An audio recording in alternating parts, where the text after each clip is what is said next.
Le prophète Muhammad, sallallahu alayhi wa sallam, nous a dit que vers la fin des temps, le rêve du croyant est presque toujours correct et véridique. Et il y en a beaucoup. Il a également dit qu'il existe 3 types de rêves. Les premiers types de rêves que le prophète sallallahu alayhi wa sallam a appelés sont les rêves de ce que votre subconscient vous dit. Vous avez peut-être regardé un film, ou lu un livre, ou quelque chose s'est produit dans votre vie. Il parle de vos peurs, de vos angoisses, de vos souhaits et de vos espoirs. Ces choses sont votre subconscient qui vous parle. Ce ne sont pas des rêves justes. Et généralement, ils marmonnent, brouillent et continuent encore et encore. Et ils sont très longs. Et souvent, lorsque vous vous réveillez, vous ne vous en souvenez pas beaucoup. C'est ce qu'on appelle le hadith an-nafs, ce qui signifie la conversation du subconscient. Le deuxième type de rêve dont a parlé le prophète sallallahu alayhi wa sallam est celui des rêves terrifiants, les rêves d'horreur, les rêves qui viennent du shaitan et des diables.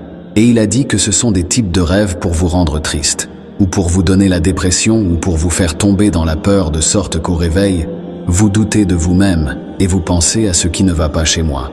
Il a dit de ne pas vous inquiéter pour ces rêves, c'est le shaitan qui joue avec vous. Le troisième type de rêve est le rêve juste, et ce sont les rêves qui viennent d'Allah.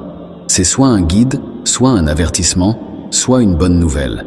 Comme l'a dit le prophète sallallahu alayhi wa sallam, lorsque vous voyez un rêve qui vous déplaît tel qu'un rêve terrifiant, et si vous vous réveillez alors crachez légèrement 3 fois en direction de la gauche, et dites A'udhu billahi minash shaitanir rajim 3 fois, puis tournez-vous de l'autre côté. C'est une sunna du prophète que lorsque vous dormez, vous devrez commencer à dormir sur votre côté droit. Et ne dormez pas sur votre ventre, car le prophète sallallahu alayhi wa sallam a vu un homme dormir sur le ventre dans la mosquée, et il l'a légèrement poussé avec sa jambe, et lui a dit de ne pas dormir de cette façon, car Shaitan aime dormir comme ça. Pour certaines personnes, cela fonctionne, et pour d'autres, elles souffrent de paralysie du sommeil ou de terreur nocturne. N'ayez pas peur de ces rêves. Une autre chose que vous pouvez faire, frères et sœurs, à propos des rêves horribles ou des rêves dérangeants, c'est qu'avant d'aller dormir, la sunna est de faire ses ablutions si vous le pouvez. Deuxièmement, dormir à droite au début. Numéro 3. Récitez Ayatul Kursi. Numéro 4. Mettez vos paumes dans votre bouche et récitez les 3 dernières sourates du Coran. Sourate al-Ikhlas, Sourate al-Falaq et Sourate an-Nas. Et soufflez ensuite dans vos paumes si vous le souhaitez. Et essuyez votre tête et votre corps 3 fois. Inch'Allah, si Allah le veut, vous verrez de meilleurs rêves et vous diminuerez tous les rêves dérangeants. Vous pouvez jouer le Coran à côté de vous, comme la Sourate al-Baqarah, qui aide également.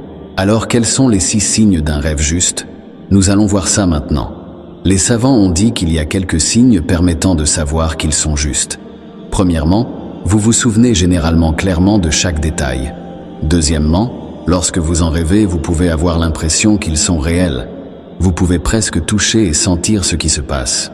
Troisièmement, lorsque vous vous réveillez, vous vous souvenez de tous les détails parce qu'ils étaient clairs. Numéro 4, ils sont généralement liés à quelque chose dans la vraie vie. Cinquièmement, ils ont du sens d'une certaine manière. Il y a donc une réalité pour eux. Numéro 6, ils ne vont pas à l'encontre de la charia, ce qui signifie que si vous avez fait un rêve dans lequel quelqu'un vous dit de faire quelque chose de haram ou d'interdit, ça vient du shaitan.